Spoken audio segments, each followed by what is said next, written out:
Christopher Media. Let's make some noise.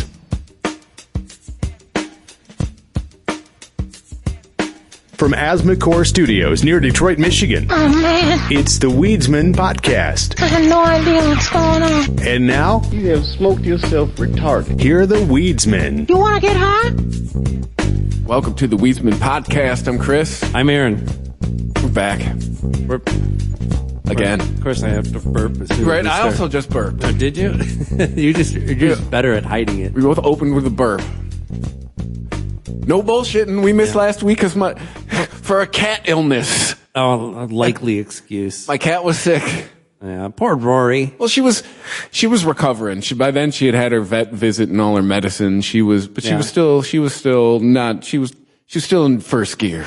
You were to observe her, probably. Like, take her home, keep an eye on her. Yeah. She basically looked like she exploded all over my bedroom the previous Sunday. I cleaned everything? No, just vomit. Oh, just puking all over. Just bile. I cleaned at least a dozen spots between the stairs and in my room. Wow. It wasn't just like a hairball stuck in there or something? That was one of the theories. Yeah, it happens. But then too, she was like lethargic and stuff. And my cats like to lay all over my couch, but then when they want to puke up a hairball, they make sure to do it in my spot. I had her trained every single fucking time. What sucks is I had her trained at the old house to go in the basement. Puke a hairball? She would go, as soon as she started going, I'd be like, go in the basement. And she would just run and go do in the basement. Yeah. Here, I tried. It didn't work. She's trained, or was she scared of you? And she's got to do them all on the carpet. Waving your head like, ah! No, I was just chased her towards the basement. And then, but of course, they all have to be on the carpet. The whole bottom level, vinyl, linoleum, tile, but she's got to do it all upstairs on the white carpet. Yeah, I'm lucky that I've got all tile and hardwood floors in the place I'm renting right now. Well, the new owners are getting new carpet anyway, but I still cleaned it because it was bad. My cats aren't really messy, but the dog that I've kind of adopted that stays with me off and on has you got dog couch surfing. Yeah, that dog that dog is probably pooping on my kitchen floor as we speak. Right now. Yeah, right now. That dog is shitting on something I own. Yeah, that I rent.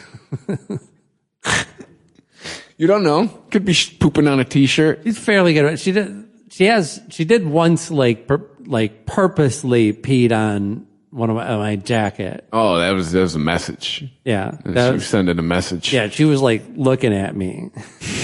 What was she mad about? I don't think she was mad. I think she just loved me, actually, and that was her way of saying it. Rory does that every now and then. That dog fucking adores me. She did that to Rich, too. Yeah. Just looked at him, just peed on his bed. Was just mad. Rory's an angry peer. She's developed that as she's gotten older. Mad. Maybe she wasn't mad. Who knows? No, she's I think it's a territorial thing. Well, with me, it's clearly been if she's trying to get my attention and I don't give her the attention. She'll just walk on my bed, look at me, and pee on my comforter. Oh, really? Yeah, bitch. I told you. Getting your attention now, aren't I? That shit. Yeah, I'm saying anger peer. I'm very lucky to have cats that don't every once in a while they'll miss the litter box, but that's it. They don't. I've never caught them peeing in the corners or anything. That also probably comes from not renting places that have carpet. Because if you have cats and you rent places that have carpets, they're going to pee on it. There's no ifs, ands, or buts. She's not peeing on the carpet. It's just on my comforter. Oh, really? Yeah. She'll just look at me and pee on the comforter. I feel like the look in her eyes is yeah, bitch. That's very different than going off into a corner somewhere. Yeah, no, and with Rich, it was on his blanket. Like I said, never on the carpet. She pukes on the carpet. But most cats, they'll smell at some point some animal has defecated or peed on that carpet, and that's why they're doing it. Oh, a dog lived here before. I could smell it. A dog lived here before when I moved in. Yeah. Or I should say before I moved in. I think one's going to live here again. Dog was here when you moved in. Yeah, right. Comes with a dog. Dog's sitting in the living room. Hey. You got a, what do you call it? A squatter. Yeah, right. Yeah. It's an Irish squatter.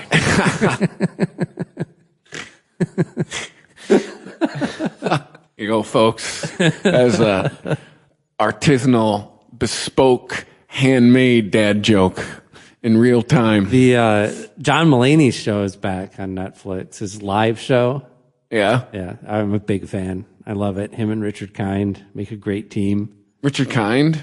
Richard Kind is like his Ed McMahon. Richard Kind, like character actor from the 80s, Richard Kind? Yeah. That Richard Kind? Yes. Richard Kind. No shit. Best friends with George Clooney, Richard Kind. Yeah, no shit. Yeah. Richard Kind knows everybody. I could drop a whole bunch of lines from Scrubs right now that you would not know because he had an arc on there where he had, like, everything hilarious. he said was classic. He is one of the funniest out there as far as, like, funny character actors. And also, yeah, crazy how him and Clooney are boys. Yeah, but I guess Clooney's got to have. Back. I guess Clooney's got to have a best friend, and they are like the same age-ish. Yeah, yeah. It reminded me of that because they pick a subject to kind of randomly talk about, and the last subject was about squatters. And they had some guy that Mulaney knows personally that has like argued the most cases in front of the Supreme Court. They brought him on to but mostly it's like Fred Armisen and. What's that Stavros guy? Big fat comedian. Stavros? Yeah, something Stavros. He was on there. Wanda Sykes was on there. John Waters.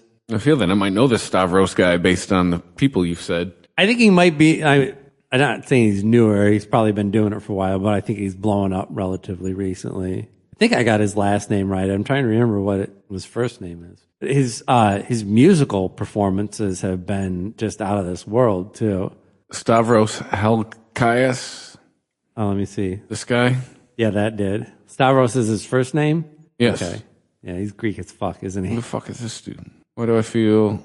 Should I know this guy? He's funny. He's kind of, I haven't seen any of his comedy, but he was funny on the show. And he seemed like he's a little more like old school type of comedian. Well, if he's Greek, it's descent because he was born in Baltimore, Maryland. Yeah. No, he didn't talk with a Greek head. He wasn't like... he's not like, hey, you like it, the Jews? No. He's not that guy. I'm Arabic people, calm down. I can do it. Oh, wow. Yeah. His contemporaries are, according to the Google search, Shane Gillis, Andrew Scholes, Theo Von, Tim Dillon, Nate Bargatze, Sam Morrill, Josh Johnson, Jimmy Carr. Yeah.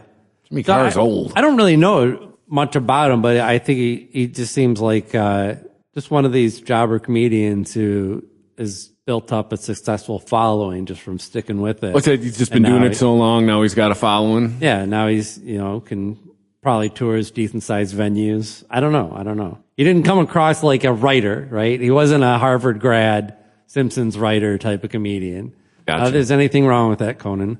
Ooh. Very funny. It was from very funny people. Dana Gould. Hey, Dana Gould's a Harvard guy? Oh, I don't know, but he was a The Simpsons. writer, yeah. See, but he's of that ilk. It always bums me out that Dana Gould was at the helm of The Simpsons when it started turning shitty. I whispered.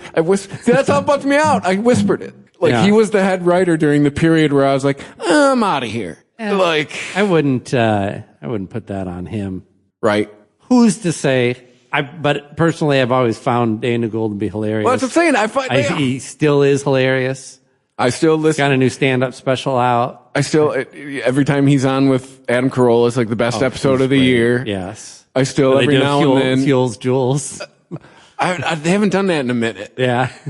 But, that stick is worn a little thin. I mean, his podcast still, it still gets downloaded in my podcatcher, and every now and then I love his podcast. Yeah. He's very. How can I say it's hard to listen to when it comes out like once a quarter?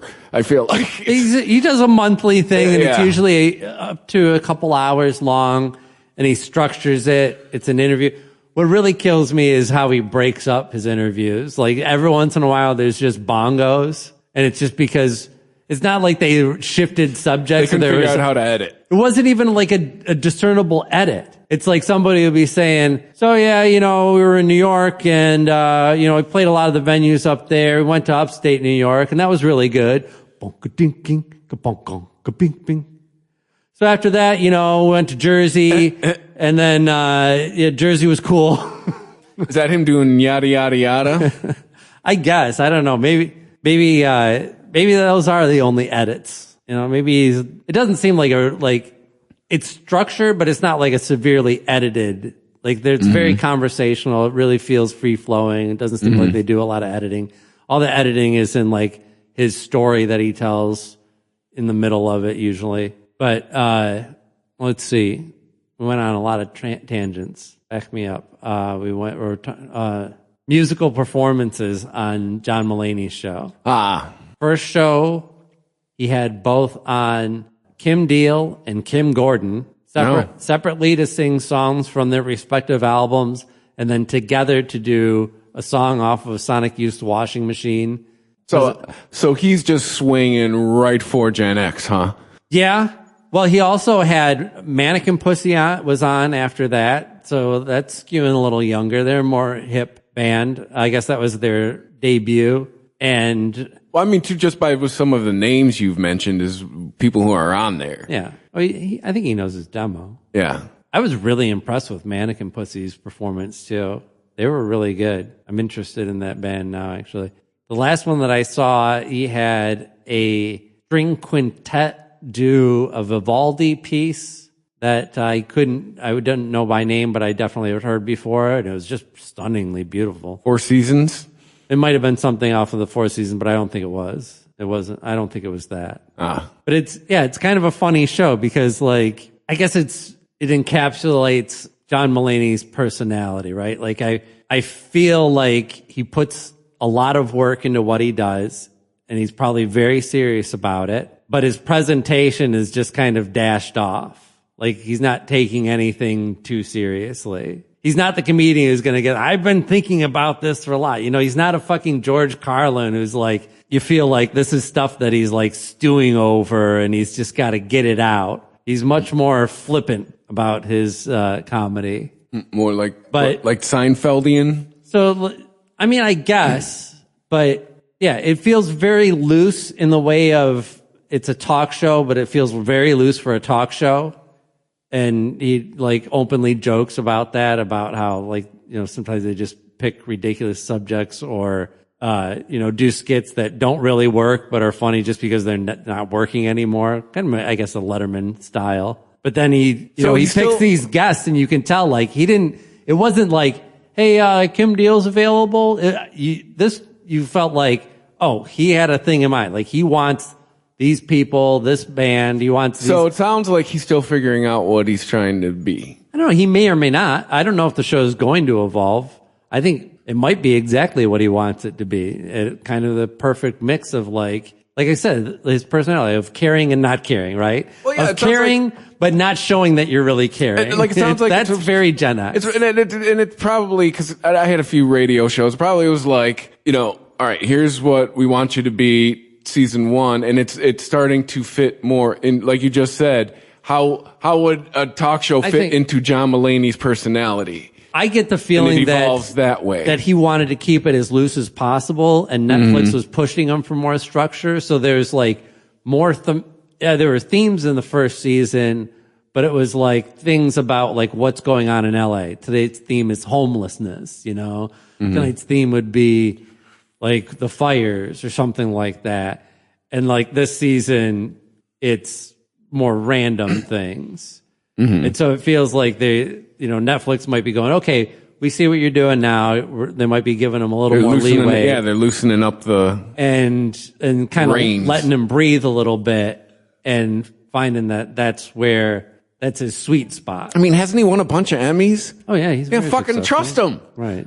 Like, wasn't that the thing about Netflix initially, is they were hands off and let you... Look, I'm just, this is all conjecture. I don't know. Gotcha. I'm just saying what it feels like. But no, I think to your point, Netflix is definitely going the other way. They're the Netflix were the ones that were reported to have said, I don't know, their creators, the producers who are handling I don't know who would be the one to issue this directive, but hey, let's talk, let's more talky, less showy, right? Yeah. That's the basic gist of it. Like, you can't have just a scene where a guy breaks into a house and finds the combination for a safe and then goes and unlocks the safe. he's got to have an earpiece in where he's talking to somebody else and he's saying, okay, I'm in the place. I'm looking for the number. Oh, I'm here and I'm looking through the desk. Oh, look, what's this? Oh, I found the numbers. Okay, now I'm going to the safe. Because that way, the person on their phone can also say that they've, quote unquote, watched that television show. Or if you're listening to it when you're falling asleep, you can still follow the plot. Yeah. And if you fall asleep before it ends, we'll just email you the next day and tell you, hey, the president was dead the whole time. And you go, oh, yeah, good. And you go to work the next day. Hey, did you watch that? Oh, yeah, that was crazy. The president was dead the whole time. Yeah, it was wild. Hey, spoiler alert. Hey, nobody saw that. The one guy in the office who hadn't seen it. Like, right, in this, let's talk. Yeah.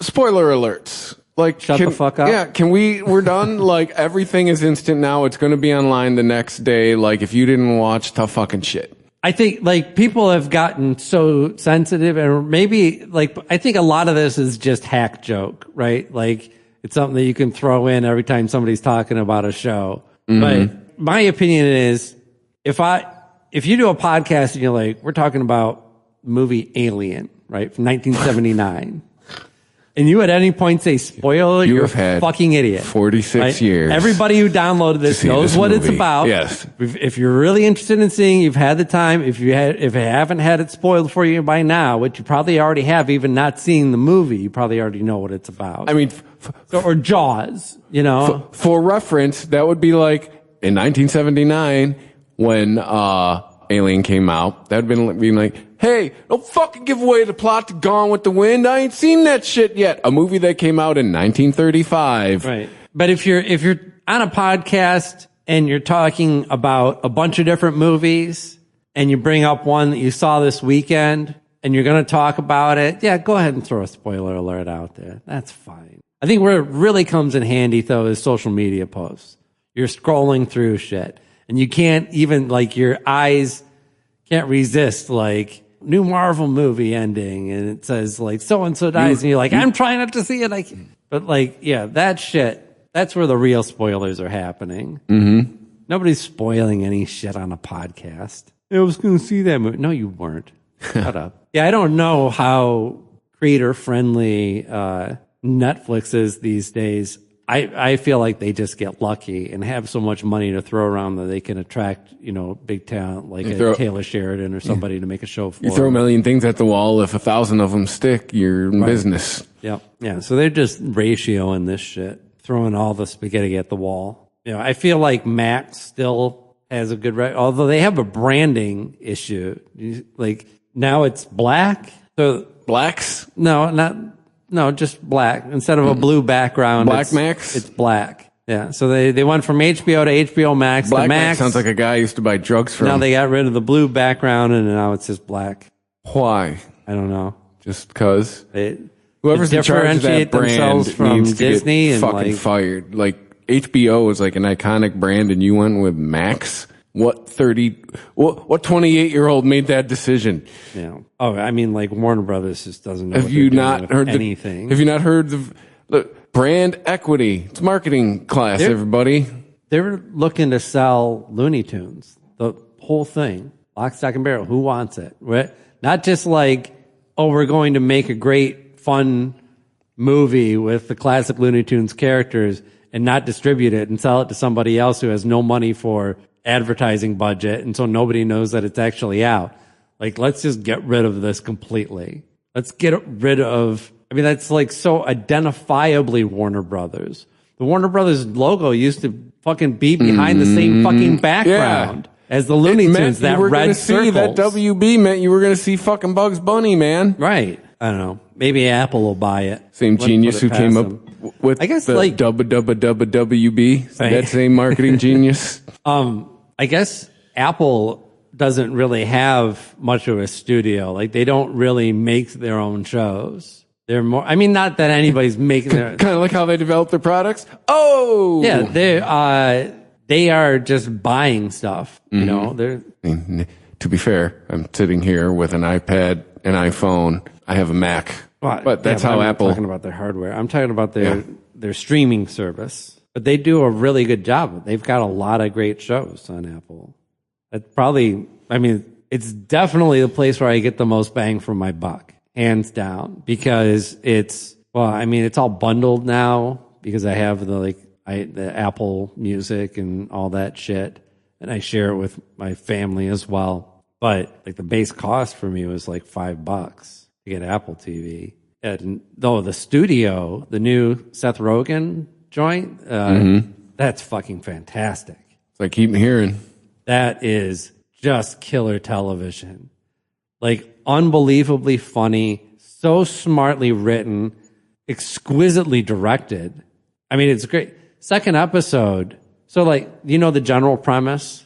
Yeah, he's a guy who's been promoted to studio head. Yeah. He's a guy who's been working at the same studio forever, just hoping that he's going to get that chance. And he just loves the fuck out of movies. But he's not, like, he gets starstruck a lot when he's not really good at his job. You know, he's like intimidated. So he's kind of bumbling. But like he goes to visit a set. There's a movie that's being filmed by Sarah Polley, and she's doing this final scene in her movie that's going to take place at sunset, and it's going to be a oneer that takes this actress through a building, back out into her car, and drive away. One shot. And he's like, you know, oneers are the classic Hollywood. You know, he's talking like, think about Scorsese, think about, you know, going through the kitchen in Casino and shit like that. These great shots. And he wants to be there to see a little bit of history being made, you know, because he's so geeked about movies and all that. And of course, all this energy comes out in the wrong ways and ends up fucking everything up. But also,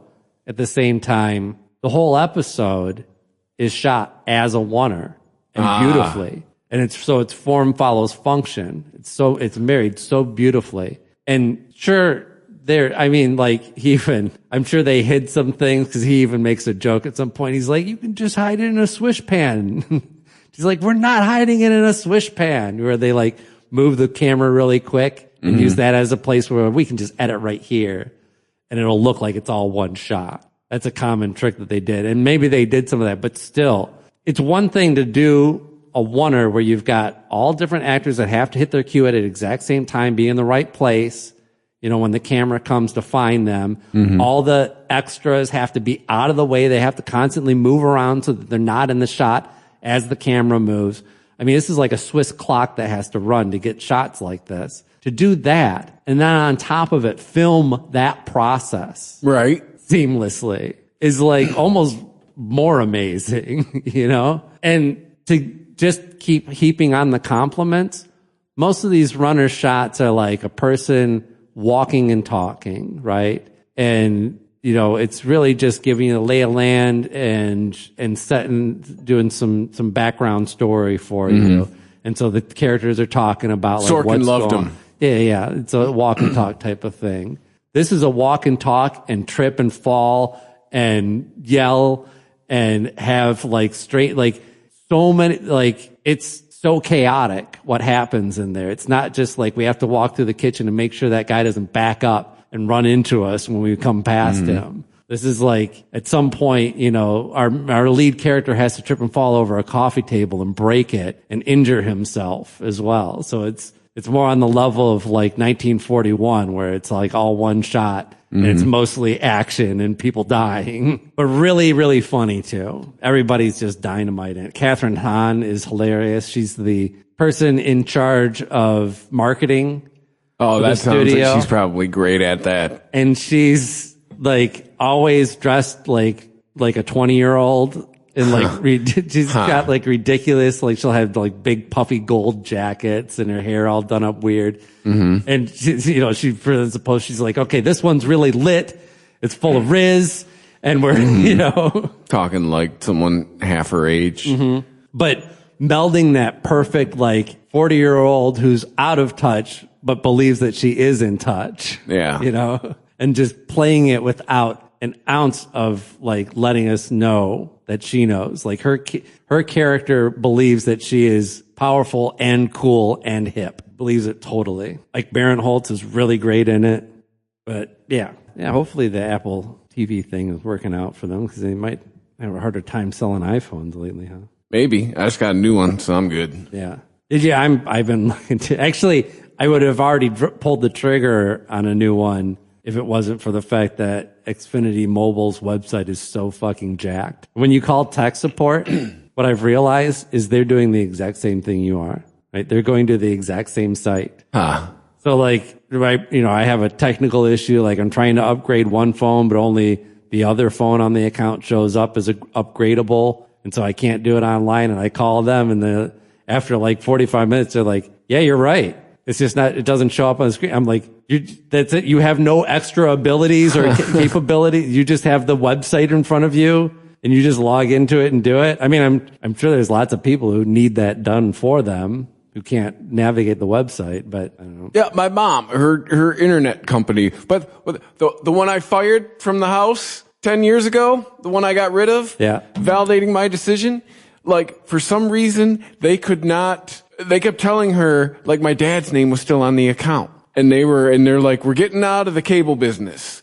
They're like, we're shutting down cable. So April 1st, you gotta like figure out what you're doing. Right. So she had to just, essentially they're just giving her new, reissuing everything cause she had a cable in her bundle and all that. Yeah. But account was still in my dad's name, and they were telling her she had to talk to somebody to do that. I'm like, no, you fucking don't. She's like, well, I don't have an email. Dude, 77, she does not have an email address. Good for her. She's not in the matrix. But I signed up. I'm like, give me a cable bill. Get the account active. I'm like, name's changed. She's like, well, I want to change the billing. They're telling me I got to call them. I'm like, no, you fucking don't. Change it. Boom. Done. I'm like, all right. If somebody calls you and tells you they got to do that, tell them you handled it online, and then hang up.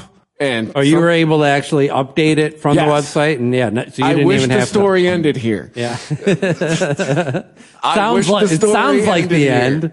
Yes, it should be the end, but it is not. So somebody calls her, tell exactly what I predicted. Oh, hey, we got to do this, because she set up an appointment with somebody to call them. I'm like, when they call you, tell them to get rid of the internet. Fuck it. Don't need you. She tried to do that. And they're like, oh, our records show it's not changed. So I wasn't there to just grab the phone and hang up. I'd like, this person doesn't know what they're fucking talking about. Right. And then there's this whole rigmarole. She ends up getting like double billed like twice and all this dumb shit. It's all straightened out now. But yeah, like I tried to explain to her, like, I just did what they're telling you. Nobody has to talk to you to do. Like, I even showed her, like, look, I changed it from his name. I even said, hey, his name. Then I changed it. Your name. So that's done. Right? And then like, fucking tech support's not tech support anymore. It's some rando they're paying to answer a phone and walk through an app. Yep. Yeah. Where are the nerds? That's what they were supposed to be doing. Right? They're out there going to Comic-Cons and getting laid and shit now. They wrote the apps. The fucking nerds. Their job's done. Get back to your phones. Hey, I saw an article. Now, this is debatable, and you might actually learn something. Yeah. The 12 greatest TV spin-offs of all time. Again, I don't know why people do the fucking, the arbitrary, rando numbers. Whatever happened to 10 and 5. Maybe even 20 if you wanted to get crazy. That was a good number. No, but this site, well, I guess you have to credit them. Slash Film, whatever. Well, they would all be Norman Lear, right? Right, but my whole thing is... Would any of these not be Norman Lear? No, but this site is guilty of like 33, the 26 best, like, why do you, all these random numbers? One time I saw a list, the 72 most blankety blank, like 72, like, but anyway, the 12 best TV spin-offs of all time. I did not know this one was a spin-off. Did you? Happy Days. Was, Laverne and Shirley? Nope. That was a spin-off of Happy Days. Yeah, it's the other way around. Yes. What would Happy Days be a spin-off of? When I was trying to think of, I was aware of this show. It's a show you've heard of, but I never even, I didn't even know they were even related. Love American Style. Love American Style. I have never seen a second of that show. Never have, no. Not one that Nick at Night picked up. Yeah. Well, it only had 4 seasons. It didn't have a giant catalog. Was there a crossover? Did the Fonz show up one day on Love American Style? Let me read about it. That kid's a star. How did it? I said after. Get that short Jew in a leather jacket. It was a failed pilot, and it aired as a segment on Love American Style. Ah. But because was Love American Style an anthology show? I'm not sure, but it says here because maybe that's why we never see it. Pop culture was buzzing with the 50s because American Graffiti was out. Yeah. That they chose to that ABC went, hey, let's try that pilot, and then I think you don't see the anthology shows so much pop up in reruns. Mm-hmm. Like even the classic Columbos, because I bet you they're just more expensive and more complicated to license in that respect, right? Because if you give somebody Friends, you're like, okay, well, most of it is 6 people, right? Yeah. Like an anthology show, you've got like different actors every week, and so it's probably harder. I don't know. I bet you it's more expensive to license an anthology show like that. Yeah. Whereas like they could get my three sons. Well, yeah, because you're paying different actors every week for dirt cheap, right? Unless they're all taking like TV scale. But even to like, for syndication, for somebody like Nick at Night who was just scooping up like Mr. Ed and shit like that. Well, yeah, it's a lot less checks to write, right? If you have a cast versus an anthology. Right. That's what I'm thinking. This next one, I think, definitely belongs in this list, The Jeffersons. Yeah. The Jeffersons were a spinoff fun game. All in the Family. Yes. They moved next door to Archie Bunker. Yes. Before they moved on up to the east side. Star Trek The Next Generation. Make it so #1. We're considering that a spinoff of Star Trek? Yeah. Okay. It's the next. Yeah. Family Matters. Family Matters was a spinoff. Yes. I never really Do watched you know? I knew this. So, because I watched the original. So I don't, forgive me, Urkel? Mm-hmm. Okay. We're talking the same show then. Mr. Jaleel White. Did he ever appear in a show prior to Family Matters?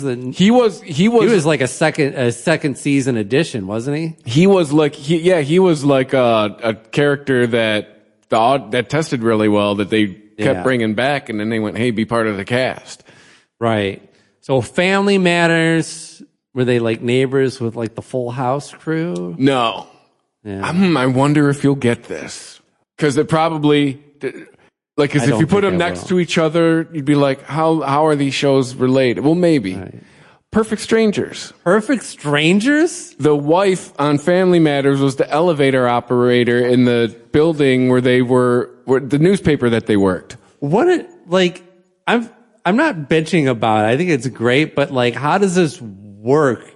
Like, people really want to see the life of the elevator operator in Perfect Strangers. That's what they're thinking in Hollywood. It's because let's be honest, it was the 80s. I think it's more like, hey, we cast this person. It was the sassy we can black, make it like. She was the sassy black lady, and she tested well, and they gave her own show, and it worked. Well, I guess too. Also, Carl Winslow apparently. I don't remember there being it. I did not know this. Apparently, Carl Winslow was also on an episode of Perfect Strangers, and they decided to give him both a show. I watched Perfect Strangers a lot. That was my show. Well, then the elevator operator. I don't remember.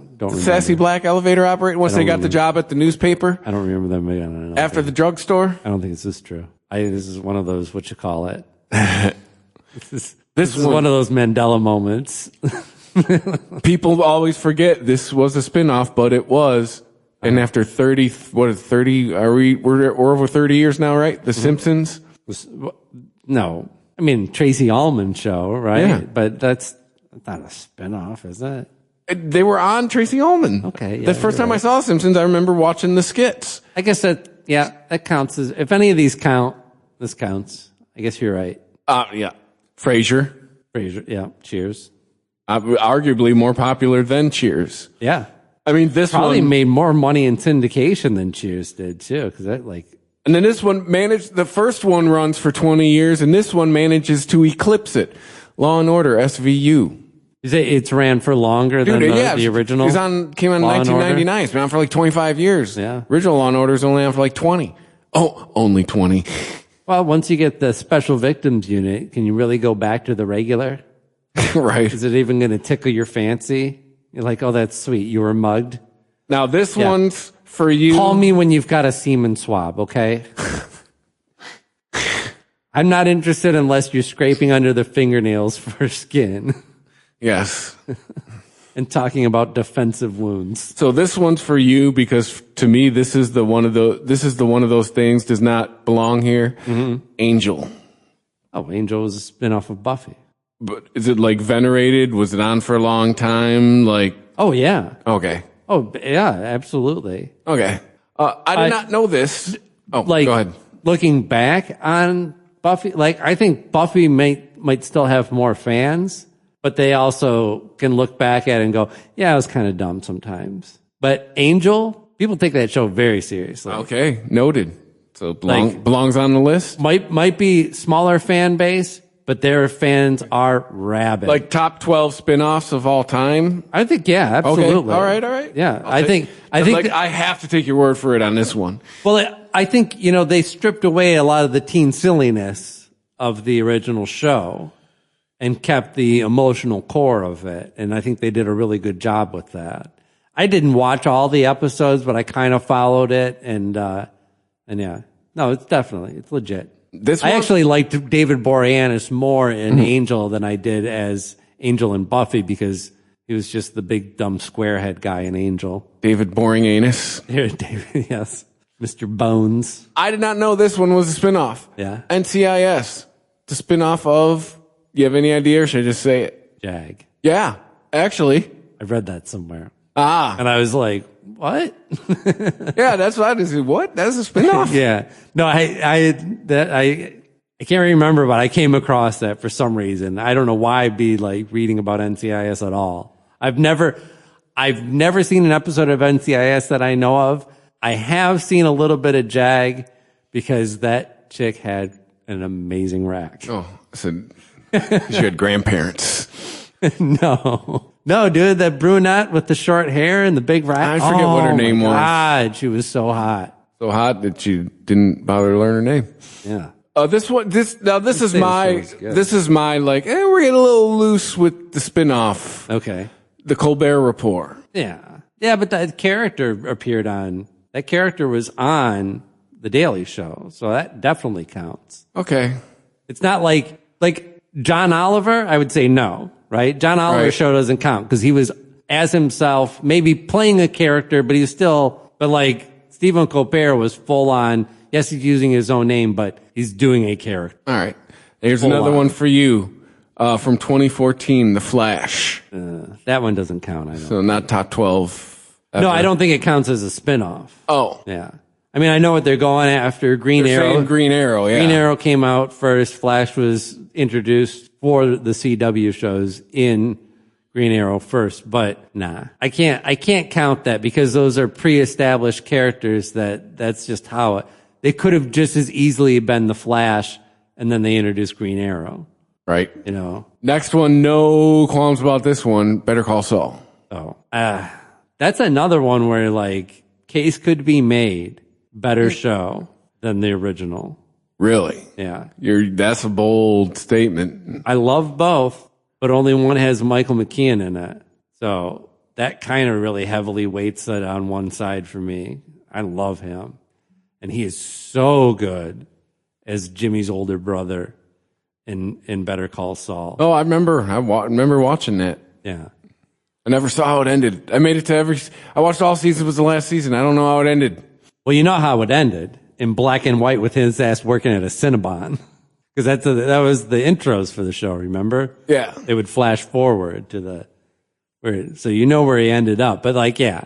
I think it was an interesting show. But I don't know, someday I'll probably go back and do another rewatch of Breaking Bad and go, oh yeah, wait, I forgot how good this is. Dude, I mean, that made Cranston who he was. Before that, he was just the guy. He was the dad on Malcolm in the Middle. Yeah. He's got a brief role in the first episode of that Seth Rogen show.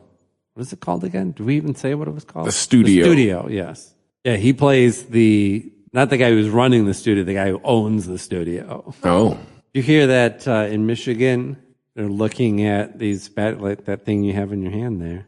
That one, the disposables, disposable vapes. What about them? Well, they're finally starting to look into what a big issue it is, because a lot of batteries that are now going into landfills, a lot more batteries than before. Do we mean all of them? Not just the weed ones? Yeah, I'm not sure about that. Because so like, Breeze and I think we've even said Breeze containers are the new cigarette packs. Those are the things that are all over the fucking ground. Yeah. So I know that they've been looking into what they can do about batteries in general, from that it's not being segregated into cannabis and nicotine as far as that's concerned. But I did read a story that specifically for the cannabis industry, because they are regulated differently, starting to put together a recycle program for cannabis. I'm fine. That's fine. Yeah. If I got to go toss this or drop this off somewhere, fine. Just make it convenient. Right. Government. Take a lesson from Apple. It's about user experience. Here's what it'll be. When you go to the shop to get your shit, they'll have a bin there, and you'll just chuck your old batteries in. Oh, that's what the rational solution should be, but the government's going to be involved. So or is that what they're proposing? No, I don't know. You're right. But they could fuck it up. Remember, they love rules. And I guess it's not as simple as like at Meijer now, they got the boxes where you put your old bags in to recycle your plastic bags. But a battery is like, technically it's hazardous material, and especially if you have now a whole bin of these things, and one of them might leak or blow up even. So they're not that fucking hazardous. They let 16-year-olds stock them at Walmart and stick them in their mouth. Yeah. No, I get you. But there are regulations. So, and there are things to think of. So, yeah, maybe it's not as simple as just let the dispensary stockpile. I mean, they already do stockpile millions of cheap batteries. Yeah, there's millions of products that they sell. Right now, there's one I go to is full of batteries. So I don't know why they shouldn't be able to just, of course, I don't know. Then you'll probably have idiots like making explosives to look like expired vape cartridges and then throwing them in there, some heist idea. Like it'll blow a hole in the wall and then they'll go in and take all the weed. Well, now there will be. You just spoke it into existence. I just gave them ideas. But no, I'm all for it. I mean, that's why I have at disposal. I was still chucking these coils over and over again, but I keep my batteries. As a matter of fact, I had one of these Stizzy batteries stop charging on me, and I popped it open and saw that one of the leads to the battery had broken, and so I soldered it back into place, and it's still working good. So I'll make these fuckers work until they don't work anymore. And as much as it's like convenient, and you could even say it might even be healthier as far as like you're just chucking it and getting a new device, and this is something that is that you're like handling constantly and putting in your mouth. So I'm sure my batteries that I'm using over and over again are way more germy than your disposable that you've got in your hand. But the big reason not to go disposable is I just couldn't. I don't want to either chuck a bunch of batteries directly into the trash that I know they're going to leak into a landfill and destroy the groundwater and just fuck up the environment in general. Or B, I don't want to have to hold on to a bunch of these fucking things and go, what do I do with them? I get that. It's like changing your own oil. Hey, you can do it on the cheap if you're not afraid to get your hands dirty, but then what do you do with all that fucking oil that you took out of your car? Right. You can't dump it in the sewer. You get arrested. Yeah. You shouldn't dump it in the sewer. Brother, I'm in the water treatment business. You can turn any water into clean, potable water. Yeah. You just need the right chemicals and the right filtration, the right tools. I guess my brand Stizzy is in some hot water. They're under investigation in New York for possible marijuana, quote unquote, inversion. You know what this is? I think we talked about this before. It's basically a way to like cook your books to make it look like you're selling weed, but you're actually like you're buying weed but taking a loss on it, like maybe writing it off like it all got moldy or some shit. But you're actually, instead of burning or disposing it properly, you're just taking perfectly good weed and selling it illegally on the on the illegal market. Oops. Secondhand market. Can I get some used joints, please? Yeah. We got roaches or blunts. Yeah, what do you want? Here's like 6 of them. Yeah. A California-based cannabis mega brand, Dizzy with 3 eyes, is under investigation in New York for allegedly smuggling marijuana from out of state into licensed stores. New York Times reported Monday that Dizzy is one of several companies that the state's Office of Cannabis Management is probing for possibly laundering product into the state via licensed state processors. So they're kind of doing the opposite of inversion. So in New York, you have to, so what, New York, you have to grow it in New York if you're going to sell it in New York? Well, I think that's all states, isn't it? Have any of them actually opened up laws for interstate commerce? I mean, they should. It would help. That's true, but I don't think that they have, because again, as soon as you cross the state border, the feds are involved, and you don't want the feds involved in regulating something that they deem to be illegal. So, hey, don't worry, Biden's going to take it off Schedule 1. Oh, wait, he's long gone, and that never happened. Dizzy CEO James Kim denied any inversion and claimed that the audit of the facility found the operations to be compliant with New York laws and regulations. Oh, okay. So that's why you're under investigation? Allegations for inversion, a term for inserting marijuana products produced outside of regulated channels into the licensed supply chain. See, I thought it was the opposite. Maybe I was misinformed. Oh, I get it. We don't know where it came from. You can't sell it to people in our state. Yeah. How is that worth it to them? Taxes. They didn't get the tax money from growing it. Dude, if the government's suing anybody, it's because they're not getting paid, generally. But, like, they're growing it in California and then importing it all the way over into New York. They have to be taxed on it in California. I don't know. Or maybe it's an illegal grow op in California. For Stizzy? I don't know. You know Stizzy. Doesn't add up. I don't. You board member? You got those meetings? If true, the allegations that came to light on Monday would be the latest headache for Los Angeles-based Stizzy. This is interesting. The company has been accused in recent lawsuits of subscribing to the MJ Biz Fact Book, exclusive industry data. Oh, wait, that's the end of the article. It ends on, the company has been accused in recent lawsuits of : But there's nothing and more? Then it goes into subscribe to the MJ Fact Book. There's nothing more below it? I found that seems to be a trend lately. Yeah. There's an article the other day I thought was over. No, there was just a giant ad. Oh, No. That's it? That's it. That's all she wrote. That's great. To be continued. Yeah, sometimes pulling it up in all text mode fixes that. But I found, if I go to the actual web page now, I can see the bullet points. Illegal business practices. That's your first bullet point? Illegal. Such a great payoff. Illegal business practices. Yes, dude. We Yes. This is like a fucking book report. Like, Edgar Allan Poe has written many great works, such as books and poems. Let's see. They also been accused of marketing its popular vaporizer oil cartridges to youth. I don't know. Like, really? I always saw them as more of like, they seemed like a slightly more, not that they're like a total upscale brand, but they just seemed more stylized. Like, none of their products had wacky colors or characters on them. You know, they didn't package their stuff as like lollipops or anything. It all looks pretty above the board, like adult use cannabis product. Selling hemp-based products with excessive THC. Ooh, that's a no-no, huh? You're speaking of advertising, like, I think it might be getting a little out of control around here. The cannabis billboards are it's just everywhere you look now. Yeah, I think the city of Detroit's actually about to clamp down on them. Yeah, and they should do the same for the lawyers too, I think, as well. Right. It literally, there's only 2 types of billboards in Detroit.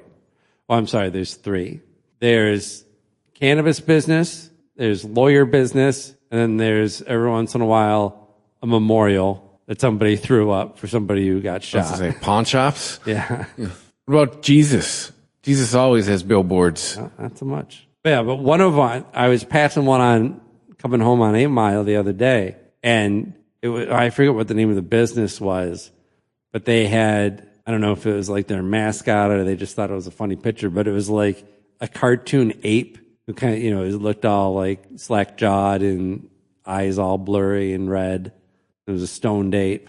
I'm like, that's just fucking Joe Camel all over again, guys. Like, can you please regulate yourselves before you get totally clamped down on?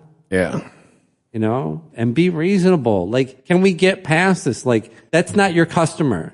Okay. That's a customer that exists. But how many of your customers are coming in going, dude, man, I just need to get some fucking weed, man. Man, I want to get stoned. Do you think a billboard that says free weed, no cap is better? That's an actual billboard. That's a little better. Every time I see it, I was like, that place is not for me. They're definitely trying to not get me to go in there. The place is, is your place just called Young People Weed? Because it's essentially what that billboard's saying. Yeah, but those young people saying no cap are all over 21. So younger than me. Younger than you are. Did you see the viral Bill Burr clip where he's at some red carpet event thing? He's promoting a movie and he gets asked a stupid question and he just ends up going off on 2 different reporters. No. Okay. Where were these reporters from? Are they just randos? I don't know, like news organizations, quote unquote. Yeah, it's it's a fucking press event. Mm-hmm.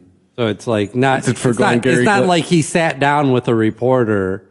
Is it for Glenn Ross? I don't know. It's him. No, it's something else. It's him, Bob Odenkirk, and Kieran Culkin. Yeah, I know. Dude, I want to go see that. Right? No, you know the lineups of like where they usually ask you stuff like who you wearing and shit like that, and so this is what he got asked. To Luigi Mangione, I was reading up, that perhaps you've been supportive of what he did. What is your take on that? If you were reading up, I don't think you read up on it. Because I said what I felt about it, and I said what a lot of people said. Some people took it that way. So could you clarify what you think? No, I'm not going to just have some controversial moment so you can get clicks. I'm not doing that. I mean, I'm here for Conan. I'm not doing all of this. What are you going to bring up next? The Middle East? I went to summer school 3 out of 4 years in high school. I'm not qualified to talk about this. I was just going to bring it right down. What do you think about global warming? You said about Elon that he was ruining Earth, I saw on The View. You're critical of him. What do you think of all the boycotts, like even the violence I don't watch that's the going news. on at Tesla? I don't watch the news. I have no idea what's going on. I watch Instagram. I watch people wipe out on motorcycles. I watch lions and hyenas fight each other. This is the things that I do. And I don't think you should be asking a comedian. You're a journalist. Comedians are on top of current events. No. That's weak. That's you guys passing the buck. You guys need to have balls again, which you don't. You guys always goes, should we be thinking this? Duh. You guys present stuff like that. You guys used to have balls. You need to get your balls back. And it's not my job. I am a dancing clown. Oh, man, I might need to resubscribe to the Monday Morning Podcast. That is on brand for Bill. I love that. Yeah. I don't find that being mean. I'm a dancing clown. Right? Yeah. He's not being mean. Like, he's being real. And could he have pulled his punches and been more polite with somebody in public? I guess most people would do that. But then again, most people haven't been asked those same 2 stupid questions 50 times a day. Everywhere they fucking go. 3 out of 4 years. Why are you asking me? Yeah. Really? Well, he's totally allowed and it's totally legit for him to have opinions, even uninformed opinions about things that are going on in the world. And I think he's over-exaggerating how uninformed he is as well. But his point does stand. Please, I'm not the one to look to for answers on this shit. What are we doing?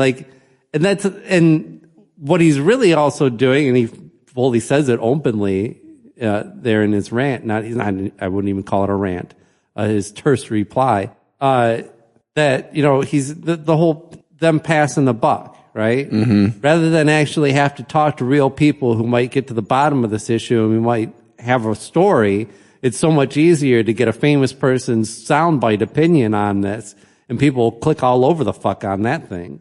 Yeah. Hooray for Bill. Yeah. And HuffPost had a story about this. The title reads, Bill Burr snaps at reporters for using him for quote unquote clicks. And ironically, it goes viral. Yeah. No, it didn't ironically go viral. It went viral because it touched a nerve with so many people. Yeah. So many people, whether they agreed with or even knew who the fuck Bill Burr was, watched that and went, yeah, he's fucking right. This is bullshit. So I don't know, like ironically go viral. He didn't, where's the irony in there? Do you understand what the word irony means? Because he was like, it would be one thing if Bill said, you know what, fuck you, and I hope nobody sees this, and I hope this video doesn't go viral on you, because I don't want anybody to see this bullshit. And then that went viral. That would, the irony. Yeah. It would be rich irony. This, it's not, he's railing not against going viral, about journalists, people who consider themselves journalists being concerned with just going viral. You know what I noticed the other Going day? viral for a comedian like Bill Burr is great. That shouldn't be the objective of somebody who works for the New York Times. You know what I noticed the other day, and I'm not sure if we've talked about this on the mics or not. Like, the news is no longer who, what, when, where, and why. I have read so many things lately that are about things that might happen or could happen. Like, it's not about, like, you're called a reporter. Or the question headlines. Yeah, it's called a reporter. Yeah. You're supposed to report on something, and there's no reporting anymore. Yeah. Yes.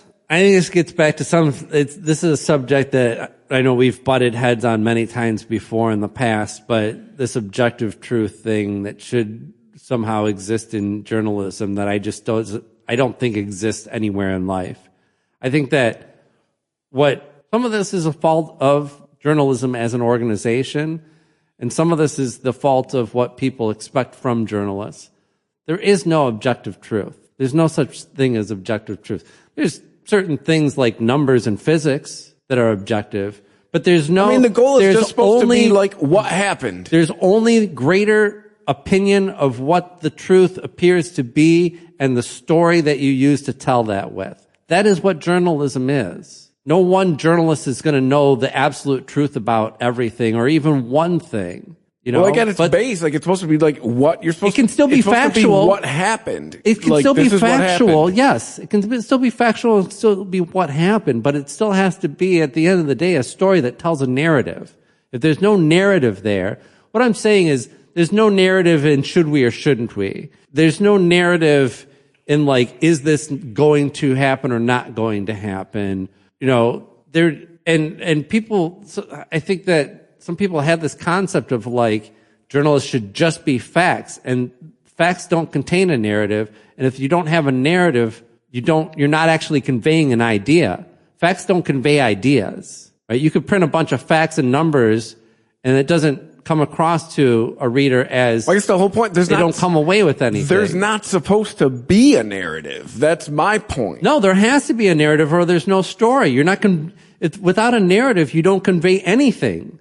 You're not conveying anything. You have to have a story to tell them. And that story can be something that they agree with or disagree with, but it has to be a story. It has to be. There's no other way for us to digest it if it isn't a story of some sort. Now, that doesn't mean like a story like you put together in a movie where you're like, we can just move this around. Like maybe the phone call was made after the story came out and this and that happened and that makes it better for our story. That's not what I'm saying. I'm saying that the journalist has to have an opinion about what the narrative is that he's looking at and give that to us as his version of the narrative. It can be as objective as one person can be, and it's close to the truth as that person believes it to be. But there's no such thing as an objective truth, and there's no value in handing over just objective truths.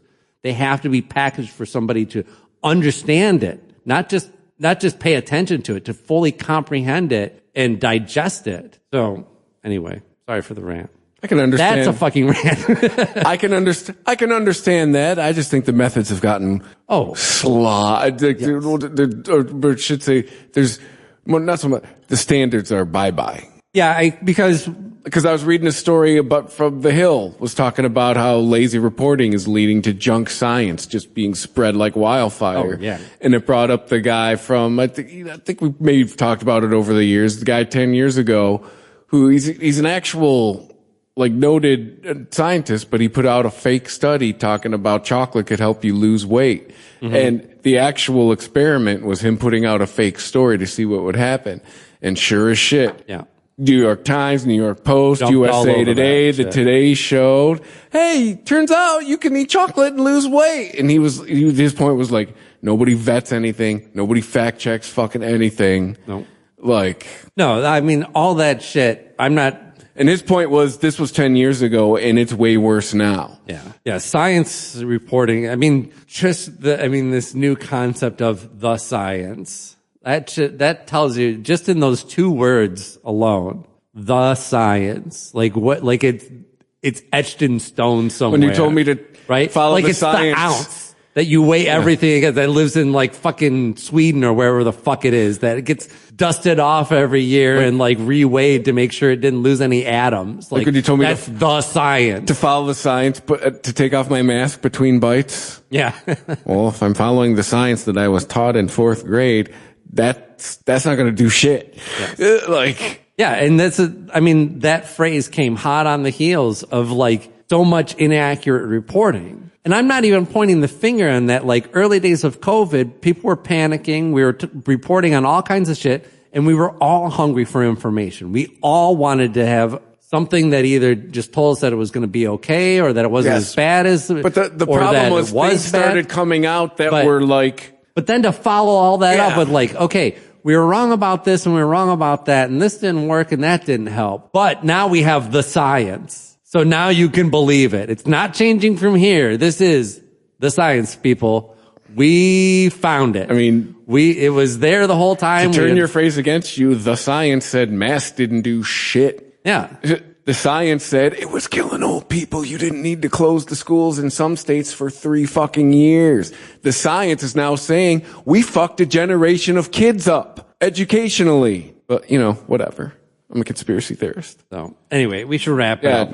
There's my rant. Get too serious. Yeah. 2 rants in a row. Yeah. Double rant. That's how we're ending it. Double barrel, people. At the Weesman 420 on social media. ChristopherMedia.net for all the rest of the shows. PayPal button is there if you'd like to throw us a couple bucks to help us out. Wherever you can rate us and review us. I haven't checked if we still have 5-star status. Oh, we better. Oh, man. So if you would like to help us maintain, or maybe we don't know. Maybe you can help get us back up there and we won't know. Anyone out there giving us 4 stars, you better hide that IP. Yeah. Right. I'm kidding. I'm not threatening anybody. Yeah, right. But yeah, so rate, review us if you can, please and thank you. Yeah. And stay high. Stay high.